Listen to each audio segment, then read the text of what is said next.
Hello, good evening, everyone, and welcome to this session. Yeah, Tamilarisi. Wow, it's pretty hard. And Saher, and good evening to everyone, and I hope those who um, are in the Middle East and all our Muslim brothers and sisters, I hope you had a great Eid.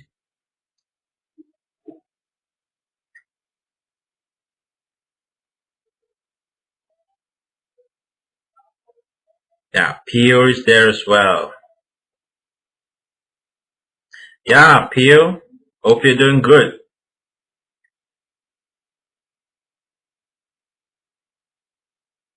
But that's fine. Today we're going to have a very interesting session, and yeah, I'm good, Pio. I'm good. We're going to have a very interesting session on how to write an academic dissertation, and this has been a problem with so many students. Those who've submitted their research or dissertation proposal. There are lots of issues with some people did a very good work, a good job, but others are still finding it very, very, very difficult. So, in my mind, I thought it would be good for us to have a look at briefly a kind of a guide to academic dissertation. Well, there are different types of academic writing. You have articles, you have papers, you have essays, and there are lots of them. You have theses, but I'd like us to just briefly go through. I'll not go into some details in this session anyway, but I hope that in the near future we go into some depth. For example, talking about independent and dependent variables and things like that. We're going to look at all of that probably in the near future. Okay. How many students, how many of you have already started working on your end of course dissertation? How many of you have completed? How many have started? How many are thinking about it?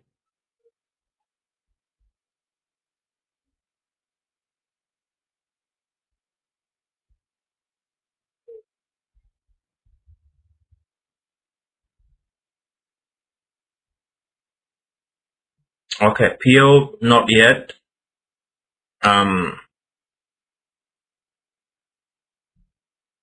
Okay.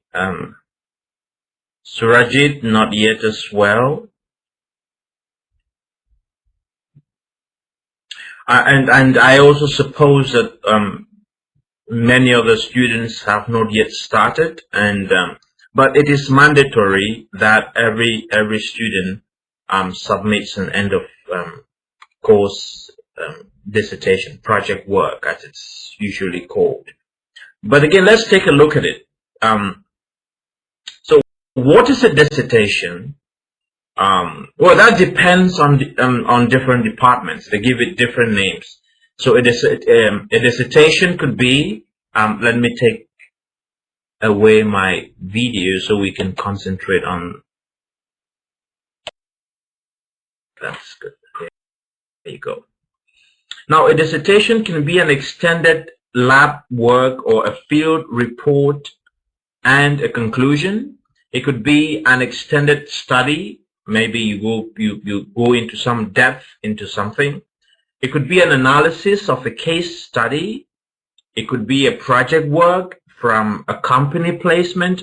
For example, there are some business schools that provide placement. You're placed in a company, and then at the end of that placement, you're supposed to send in a dissertation or a project report on what happened. And it could also be a library-driven examination of a problem. It could be a model testing. For example, there are a lot in accounting and finance in particular. It could also be in IT. There are different models that we test. So you could write a dissertation on that. And then metaphor of maybe of a journey. Now, I'm going to give you slots to ask questions. Now, when you're talking about a dissertation, in this case, you want to look at it as a research, where you write a project which is from a research. Now, but again, to start your dissertation, you need to, or your research, you need a proposal. You send in a proposal to the department. In this case, you're going to send it over to me, up to the academic affairs, and then that will be forwarded to me. So what is a research proposal? It's like plan for the dissertation. What do you plan to do? What do you intend to do? That is what we call a research proposal. Now, it's required by many departments in different schools. Example, from a business administration. It could be a research area. Okay? And then there are questions you aim to answer. That is going to be in your research proposal. There is a question you intend to answer. Then there is a rationale, that is reason for researching this area. Because there are so many things to do, so many research to do. But why do you want to do this research in this particular area? That's important. It's going to be part of your research proposal. And then contribution to understanding and practical use. What contribution are you going to make in this particular research? And then your background in this area, previous knowledge and gaps that exist in the area. I'm going to help you, because so many students tell me, I don't know where to start. I don't know how to get this material, but it's our job, and I am here to try to help you put it through the right, put you in the right part. The data you will collect, you have to specify a little bit, just briefly. You don't need to go into any detail. This is still the proposal. The data you will need to collect, how you will collect the data, and how you will analyze it. There are different tools for analysis. The most popular is the SPSS, which we're going to look at in a moment. And then initial bibliography, that is a review of key studies. That is what has been done already. So it's important that everybody takes this down, because most of you are going to send. I always summarize this in 3 questions. What you want to do, why you want to do, how you're going to do it, and what's your intended outcome. What at this stage you have an outcome in mind. It might change anyway, but you have to have something at the back of your mind when you're at this stage. And then your initial bibliography that has helped you. Okay, are we taking it down? Anyway, you can still take it down when you're reviewing this session, because the videos will always be available, so you can still go back to it, and then you can take down notes. The next point I want to make is, now when if you've identified a research area and then you've had your proposal, but again, a research always comes from a question. So you have to, how to generate research question. You have a research topic, you've identified an area, maybe you have a topic. I'm going to talk detail in how to choose a research topic, because that is, if I go through most of the emails you send to me, about 80% of you tell me the problem you have is how to choose a topic. That I'm going to address here as well. So start with expected outcome or HUTCHES. What you intend to do. You intend to demonstrate, you intend to prove that, you intend to show that this is like this. And then the next is develop research question or questions or hypothesis. Now, what's the hypothesis? Is there anybody who has an idea what the hypothesis is? You can just type it down there in the chat box. Let's share it together.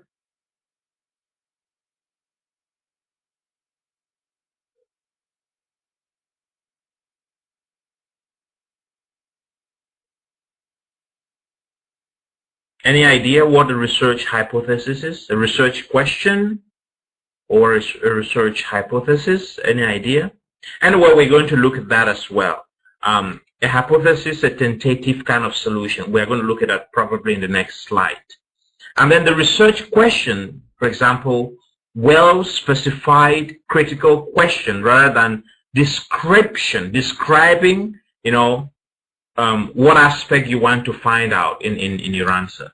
I'm going to address that as well. So these particular points in the slides that are coming up, I've tried to be more specific in it.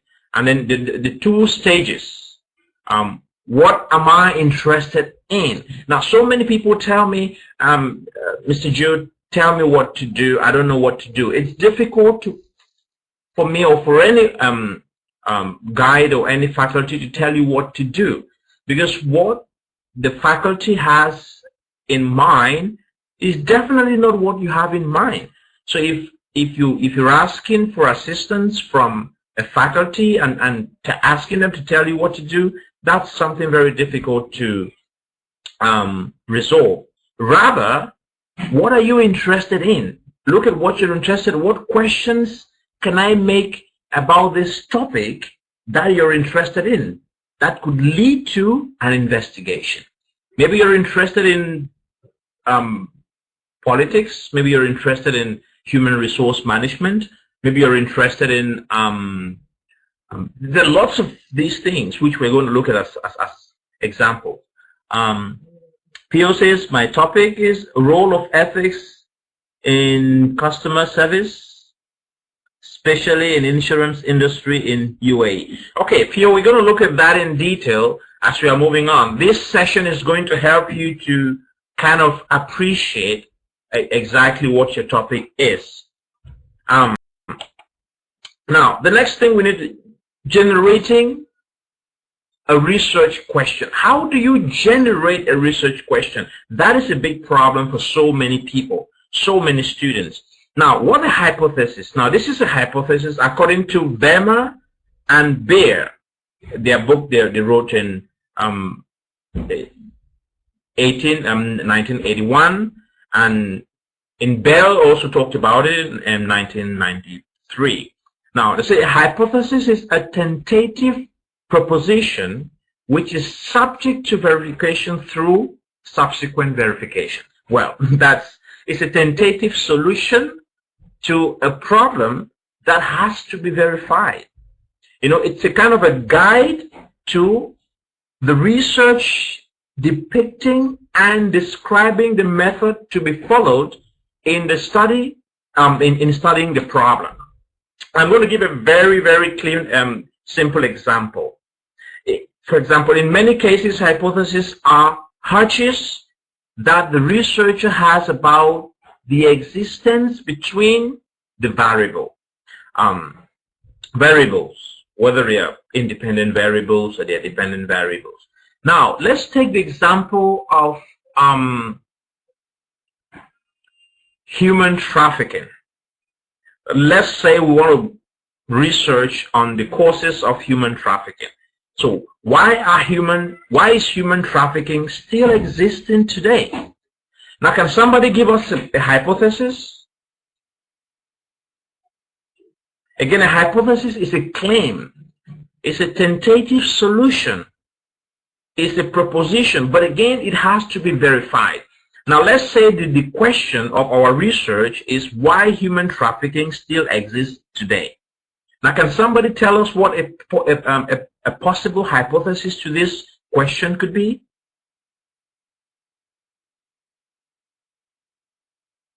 It's better we make our mistakes in class and then we correct ourselves than to make it out there. So I really appreciate if all of us type in possible hypothesis. What do I mean? Your possible claims, possible solution, possible reasons why human trafficking is still existing today. But again, we have to verify it.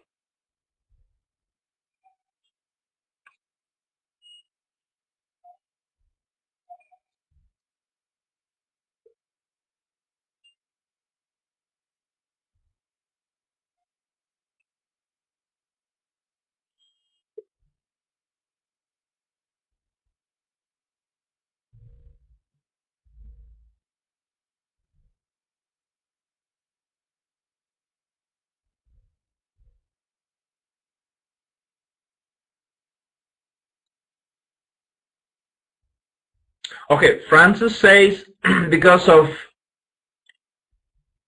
increase in lusts. Okay. Pio says money is the motivation. Okay, so Francis, you're saying that lust is one of the reasons why human trafficking still exists today. So how do you intend to prove this? How do you intend to research and support this claim? And Pierre, you says money is a motivation. How do you intend to show that?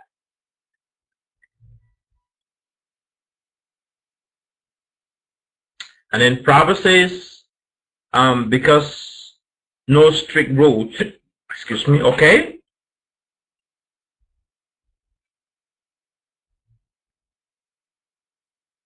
Okay, Pierre says people want variety. Okay, that's good, but again, you have to put your hypothesis in a very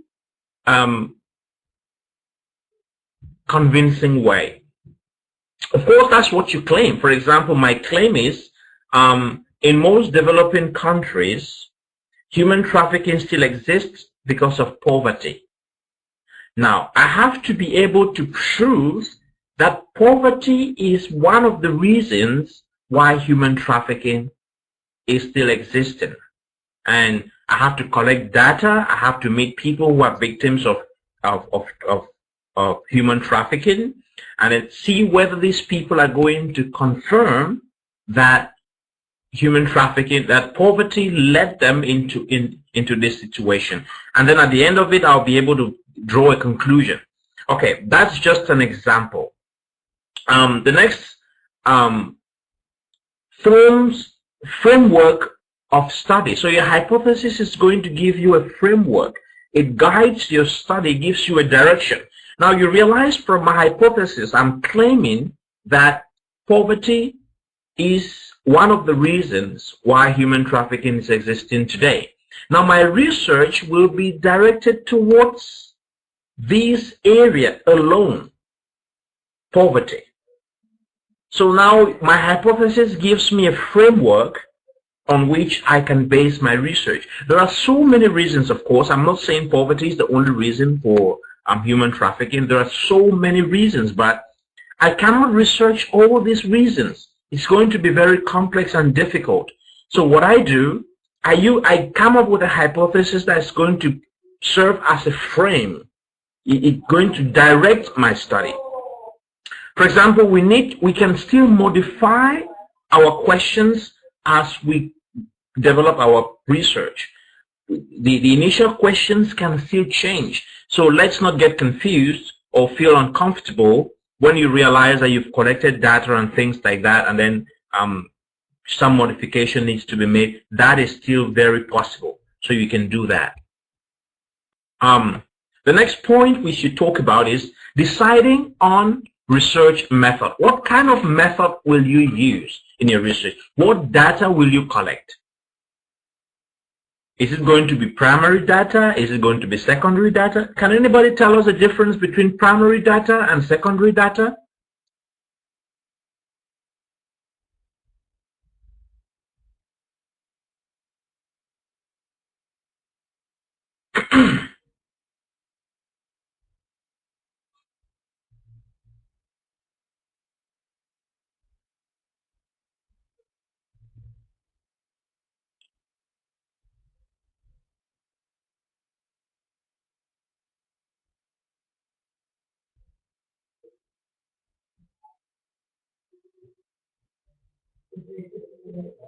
Come on, guys. The answer is there. It's very simple. Primary data is original data, original information you collect.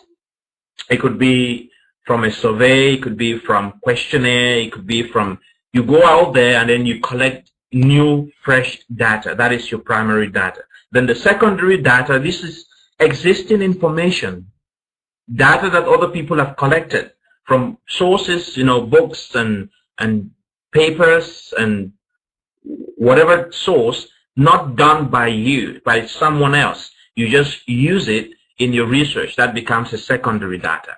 Now, how will you collect this data?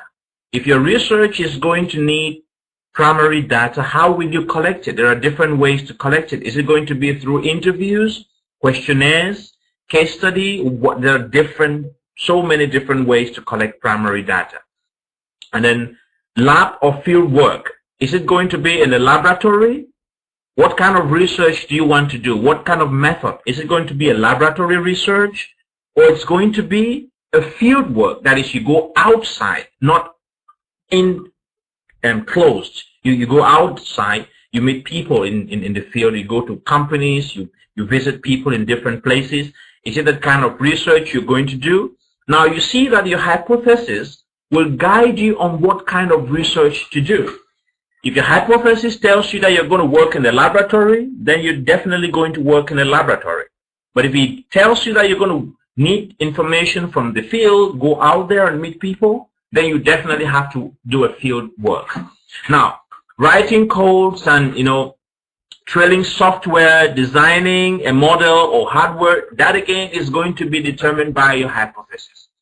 Is your research going to be something like simulating or testing, reproducing or testing something? Again, your hypothesis is going to give you that direction. Is it going to be an analysis of primary sources? For example, document, original, historical, or legal source. Again, your hypothesis is going to guide you on that. Is it going to be secondary sources, which you're going to use for your research? Again, the hypothesis is going to tell you that. Now, is it going to be a library and web source, for example, peer interview? Again, your hypothesis will give you that clue. We're going to look at a very good example, and I'm going to help you in this session how to choose a topic. That is the most difficult part. Most students need help. Now, what about data analysis? After you've collected your data, how will you analyze this data? Theory or framework? Quantitative or qualitative? Again, quantitative means large scale, numbers, statistically based, and qualitative means small scale, detailed description. So when you say quantity, it means large, and then quality is detail, is small, then you go in depth. So how is it going to be the analysis?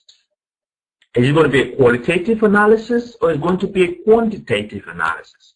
Now, using softwares for analysis like SPSS, Excel, which one are you going to use? You have to decide all of this when if you're going to write a dissertation or a project. How much data can you deal with in the time allotted? Now, how much data, if you have to define the scope, you have to place limits. What is the sample size? If it's to get information from companies, how many companies are you going to work with, or can you work with? You have to decide that sample size as well. Now, let's watch out for these things. This is where it becomes very interesting. What is a good dissertation topic? How would you look for such a topic? Frame a research topic yourself. How do you do that? Try to frame a research topic yourself. What are the attributes of a good dissertation topic? And what are the possible pitfalls? Now let's try to answer this question. Can anybody tell us what a good dissertation topic is? What it looks like anyway. In few words, a good dissertation topic, how does it look like?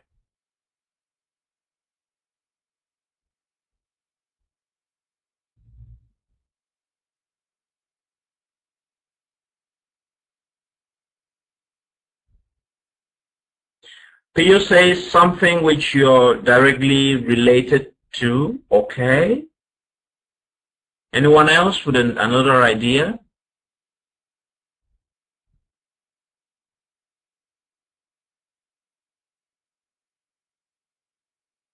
And how do you get this topic? How do you look for such a topic that you're directly related to?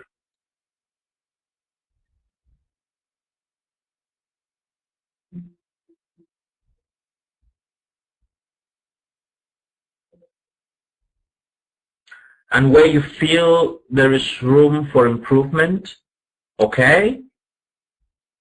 Yeah, that's good for a dissertation topic.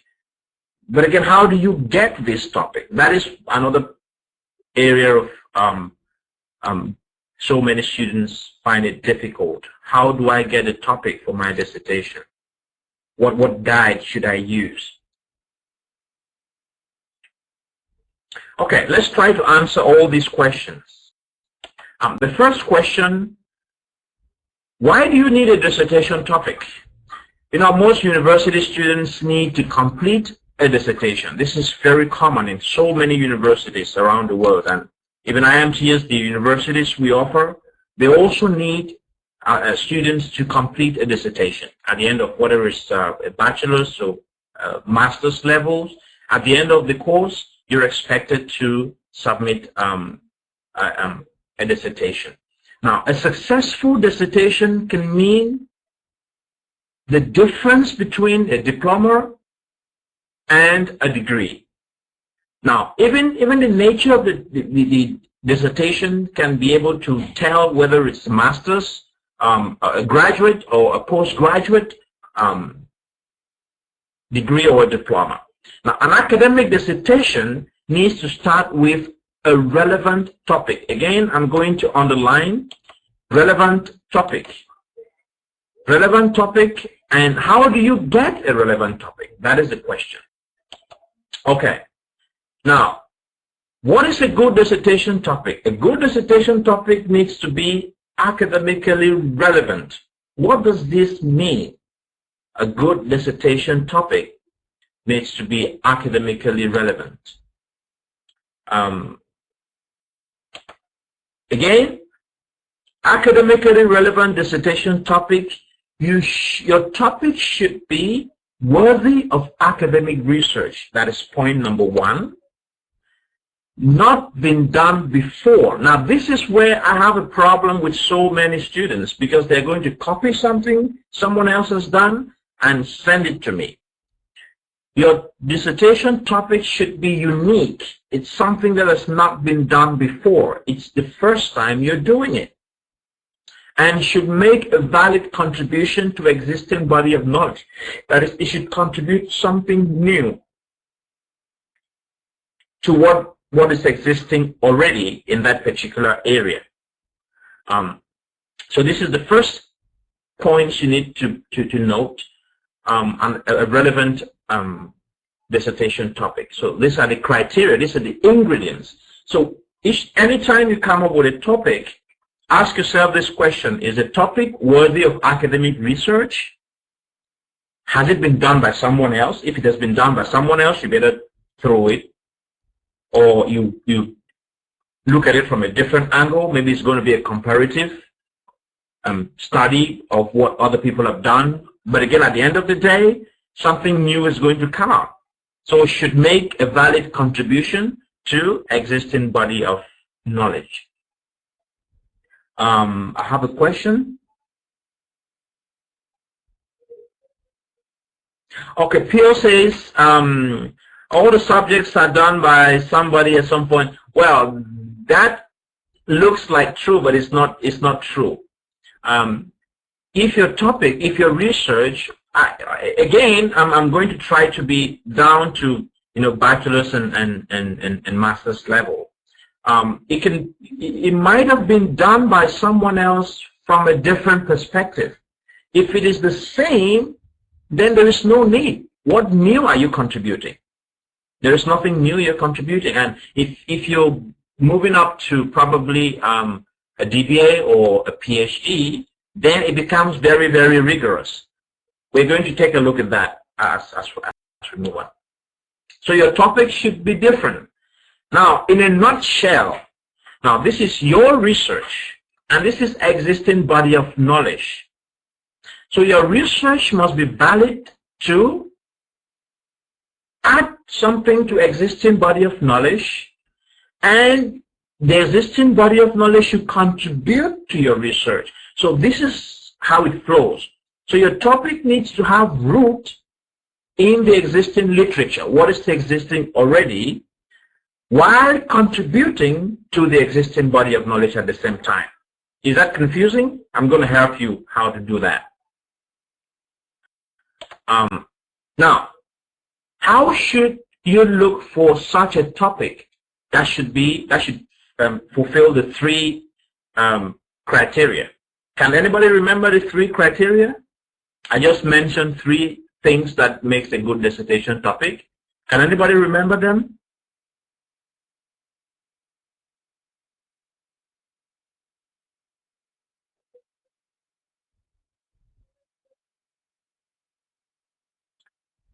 Hey, come on, guys.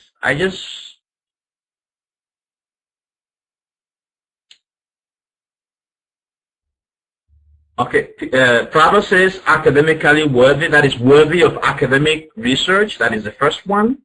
The second?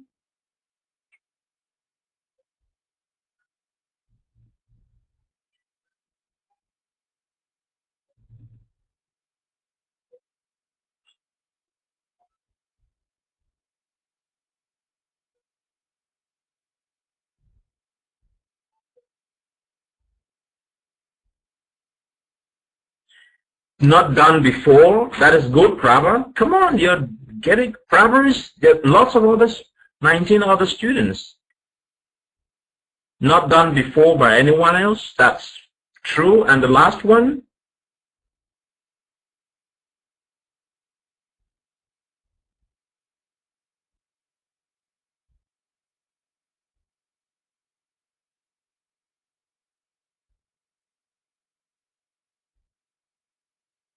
And Nixon says topic shall be academically related, not done before. Okay, academically relevant, that's the correct thing, not done before. And there is a third one. You're talking about the first two. You're confirming what Prabha is saying. But again, there is a third point.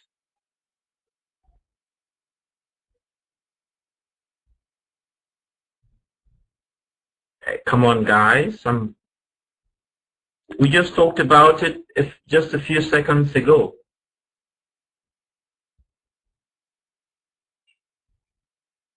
Let me just give you a hint. It must contribute. Okay, can somebody conclude that? I've just given you the key word, contribute or add.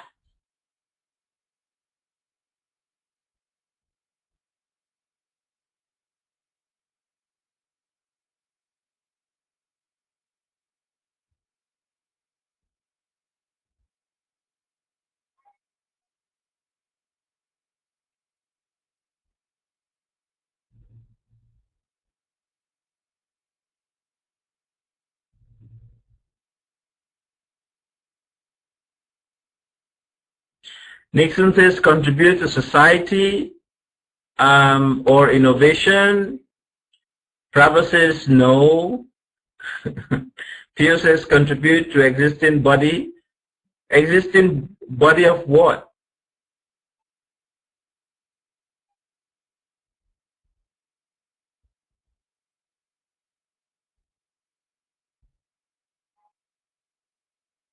Okay, yeah, it must contribute something to existing body of knowledge. I think we talked about these 3 points. So if you cannot remember these 3 points, then it's going to be difficult for you to come up with a good topic.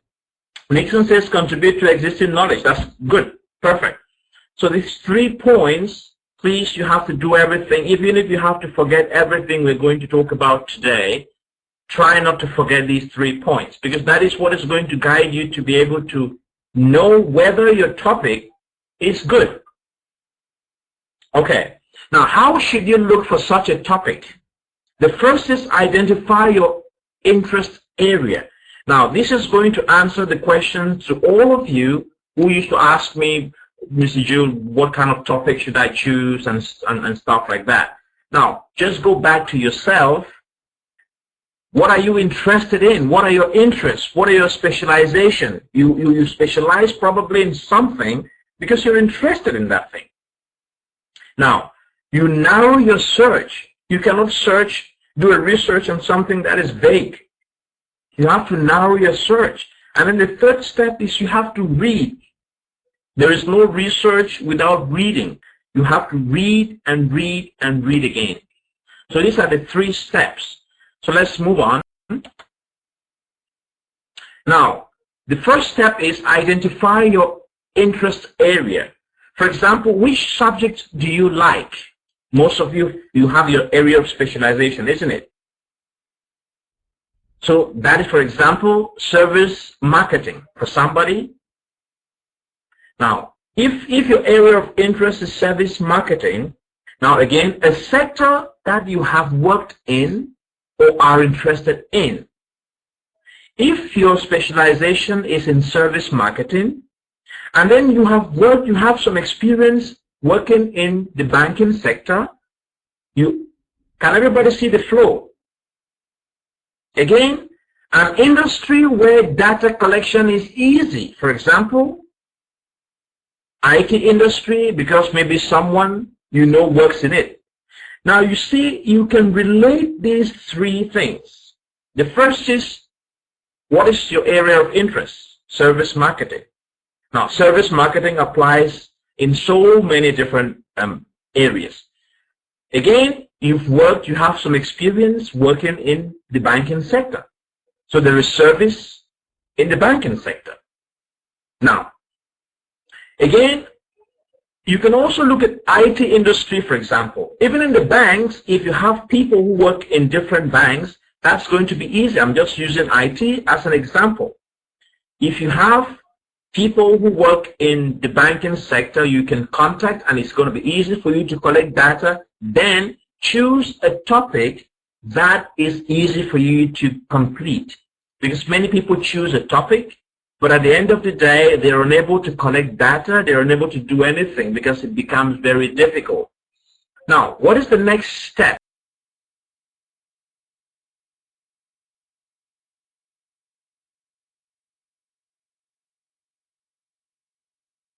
Step number 2 is narrow it down. Don't make it vague. For example, refer to your present and past course material. For example, human resource management modules or guide or core textbooks. There are lots of textbooks on human resource management. There are lots of modules. Now go to these modules. It's going to give you an idea which particular area in human resource management you can focus on. The next, identify a subject that you're interested in. For example, in human resource management, what interests you in human resource management? Maybe recruitment, or perhaps training and development, or motivation. So you see now that in human resource management, you're narrowing it down to a subject, maybe recruitment, or maybe training and development, or motivation. Then the next is combine everything. For example, bring together the sub-subject area and the industry or the sector where you want to do your research, and you have a broad research idea. For example, you might decide to do a research on employee motivation in service industry. Have you seen how it has narrowed itself? It is going down. It becomes very easy. You narrow it down. Now, what is the 3rd stage? Read. Head to Google Scholar, and I hope many of you do not go to Google Scholar. If you do, it's going to answer so many of your questions. Even right now, if you have a screen, if you're doing it with a laptop or a desktop, you can go to Google, to scholar.google.com, and I'm going to help you. This is the biggest help I think you need at the moment, because it's going to answer most of your question on selecting a topic that is relevant. Now, type in your broad research idea. For example, employee motivation plus service industry. Now, these are keywords. It's going to select some articles. Now, read the first few, focus on aim, methodology, and scope for future research, because every research or every paper, academic paper, always concludes with some kind of scope. It gives you a scope for future research. Now get those future research suggestions and recommendations, and it can help you to come up with a good topic that is relevant. Someone else has worked on something, ended somewhere, and then makes a recommendation. So you can look at that. Now, look at the recent research in that field. So by selecting, for example, since 2009, you can do that from the left hand. Read the first few articles with a focus on aim, methodology, and scope for future research found at the end. So if you're very fast to follow the lecture and then try this exercise, you're going to see how it works. It's very, very easy. You can do that. So this particular page is going to help most of you come up with a topic and how to select relevant topics anyway. And especially because you can't do a research on a topic that is not relevant in today's world. So to be able to see this topic and see that they're going to be relevant in today's world, you have to look for, you focus on, for example, since 2010 or since 2011. It depends on you. But since 2009 is pretty okay. You can see that your topic is relevant. Is there any questions so far? Am I too fast, or should I take it slowly, or it's okay?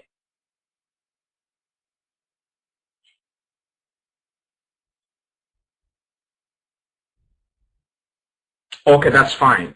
So especially these 3 steps is going to help all of you come up with very wonderful research topics for your end of course project.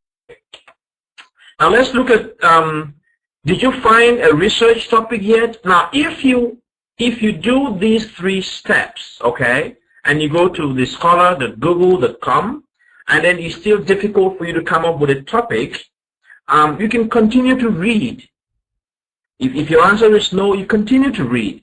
Because, of course, I'm not telling you that 100% you're going to get it, a good topic that is academically relevant, is unique, and is going to contribute something new. But again, there is a 90% chance that you're going to find it if you go to Google, scholar.google.com. How many people use it anyway? Scholar.google.com.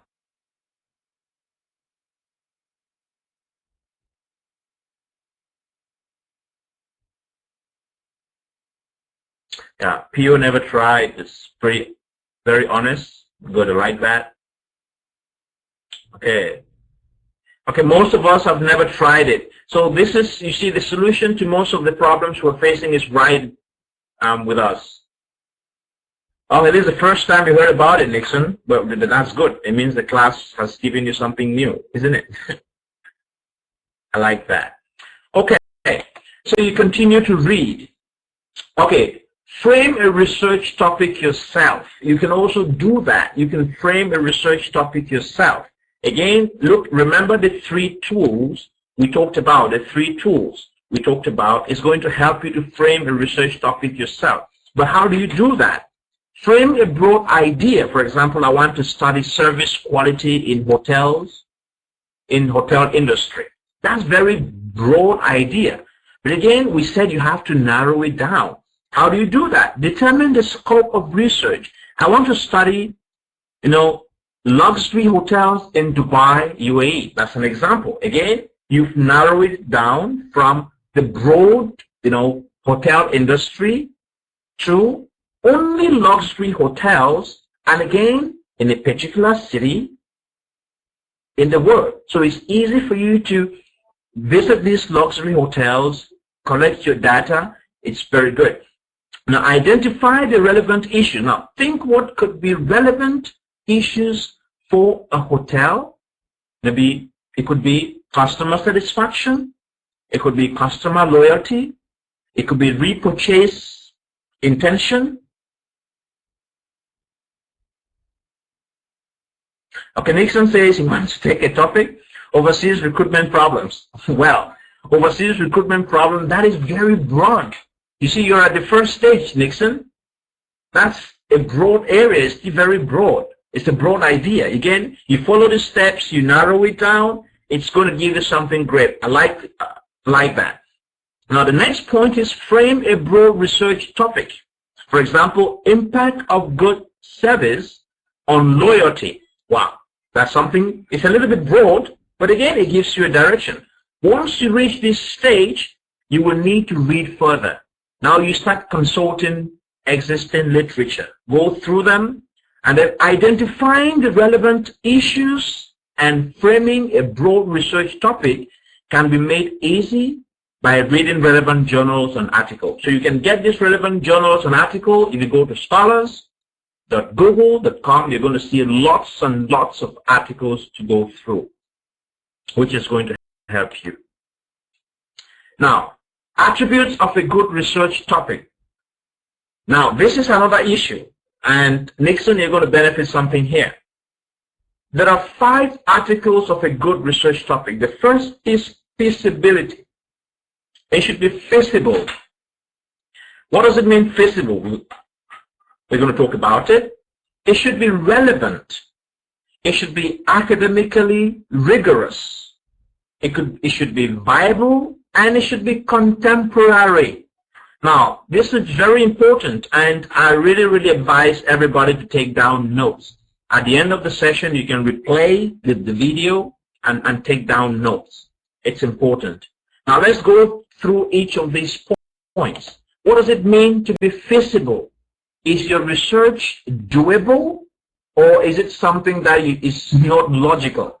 Some people think about abstract. They have abstract ideas. It's not feasible. It cannot be done. So you have to make sure that your research is doable. It's something that can be done with the human body anyway. Some people, they are very spiritual. Your research topic should be relevant. What does it mean? Is your research relevant to academia, managers, or perhaps both? Now you have to ask yourself this question. Is your research relevant? After that, academically rigorous. Again, I already talked about this. That your research should be, your topic needs to have roots in existing literature and with contribution to existing body of knowledge. So there is a flow. It's a two-way flow. You take and you give as well. So you take from existing body of knowledge and you add to existing body of knowledge. That's important. And the next is your research must be viable. What does it mean? Is your research achievable within the time frame available? For example, your MBA is probably 1 year. For some people, it's 2 years. Your research should be something that is viable. You should be able to complete it within the time available to you. So that is also very important. And contemporary. Is your topic or your research relevant in today's context? Now, you don't have to talk about, can do a research on, let's say, Telegram. Of course, Telegram is long gone. You have to do a research on something that is contemporary. It's contemporary in today's world. We're in the 21st century. It should be something that is relevant in today's context, and that can help improve the quality of life. Any questions so far? Oh, it's okay. Are we good?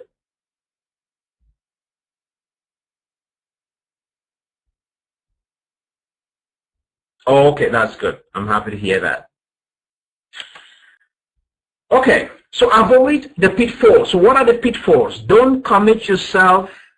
Be prepared to change, modify, or completely reject the initial idea. I know most of you, when you come up with your initial idea to do a research or your project, you think you cannot change it. That's not true. Don't commit yourself so much. Things change because the more you read, like I talked about earlier, the more you read, the more you discover lots of things. Maybe you were thinking you're going to do a research on a particular topic, but you go to scholars.google.com, you read more, you realize that this has already been done. So you can still change. So don't be rigid. The next, read, read, read. There is no alternative. You can read smartly through the SQ3R. That is, survey. If you get a material, you first of all survey the material. You just flip through, just look at photos, graphs, and tables and stuff like that. Don't worry to read first. The next, ask questions. When you see photos, you see some pictures, you see some graphs, ask questions. If you see some headings or titles, for example, let's say analog, ask yourself a question like, what is analog? Now, these questions will get into your subconscious mind, and it's going to help you understand the material you're reading better.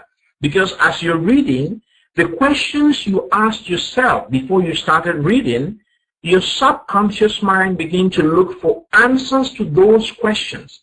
And then the material makes sense. And then you try to recall, you go back to those questions. You try to answer those questions now after reading.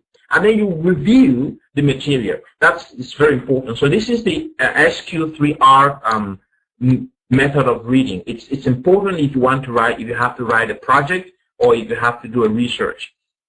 And then don't suffer in silence. This is what most of us are going through. We're suffering in silence. Talk to your supervisor. For those who have, I am available sometimes. Other faculties are also available. Talk to them. Talk to your friends, to your colleagues. We always chat. We are a family now. You can always get somebody's contact. I told you to always feel free to talk to one another. That's fine. Share your ideas with colleagues, even where you work. Discuss it over if you get stuck. So it's always good to open up. Don't suffer in silence. And I think that was all I prepared for today. I don't know. Those were the main things I wanted to talk about. So by this time, I suppose, I hope I'm not wrong, that you know what's a good dissertation topic. Is that true? Can I say that with all? Okay. And you know how to look for a good dissertation topic. Is that true? Yeah. What are the key attributes of a good topic? I have addressed that very well. As well, how to frame a research topic yourself. I gave you the guidelines as well. And how to avoid the common pitfall. I also talked about that. So I hope today's session was interesting. And I hope that we learned something new. Anyway, some people already said they learned something new. And that's good. So this is the last slide of the day, and I'm going to try again in subsequent sessions to see how I can bring. Okay, that's good. That's good. I like your appreciation. That's good. Now again, Pierre, you're talking about your subject. Well, that's fine. Pierre, I'm not going to help you now directly. I'd like you to go through the lesson again. You can review it. Try to practice it first. It's important. It goes to everybody as well. If you get stuck, and then you can come back to me. I'll do everything I can to help. But again, it's important that you also make an effort. You review the entire lesson. You try to follow the different steps we've talked about today, and then see how it fits.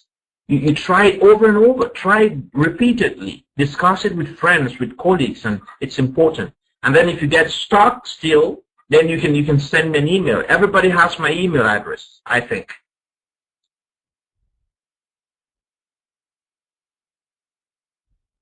Yeah, I suppose everybody has my email address. So maybe somebody can drop it in the chat box. Can somebody do that for us?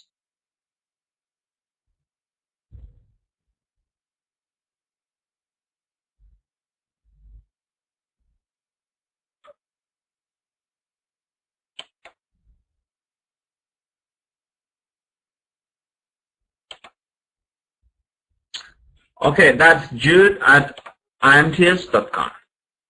So next class, we're going to have a debate. I don't know if anybody still has a an idea what we're supposed to do next session.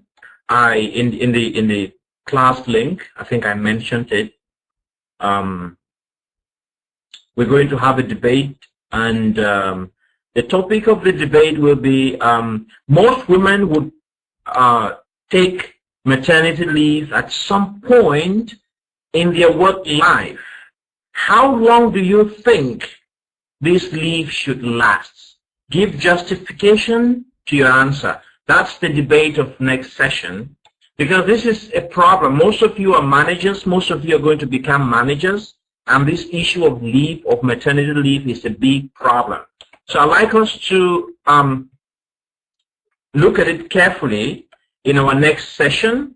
I'm going to post the question here so we can all take a look at it. Okay.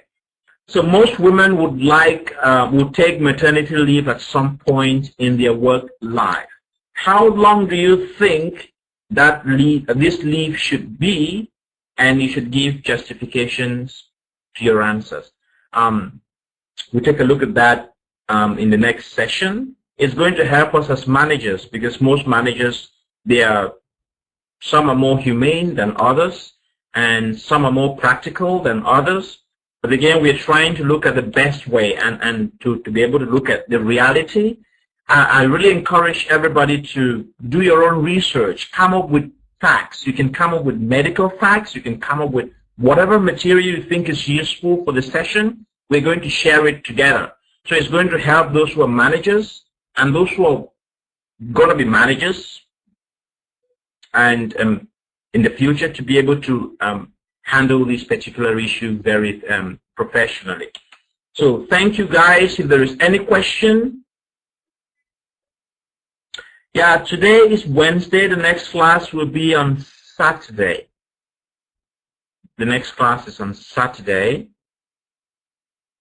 So can I have some thumbs up for the class? Those who think they've learned something new, I'm very, very excited. I'm very happy each time people learn something new, because that is why we come here. I feel very uncomfortable if we come and then people do not learn anything new. I hope that the next material, the next class is also going to be very productive. And somebody raised the hand. That is, I've given you access. Come on.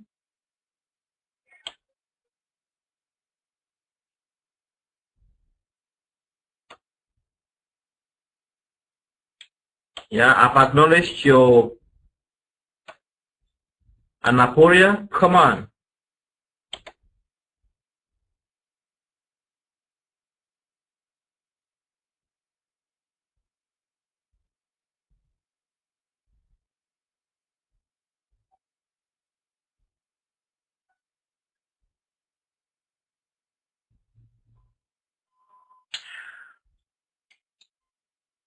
Anyway, I think our time is almost up.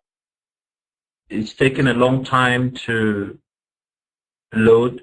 Okay, thank you all very much for coming, and you have a wonderful evening. And for those who are still celebrating Eid, all the best. And I hope that, yeah, thank you too. And so we meet again on Saturday. That's cool. Okay then.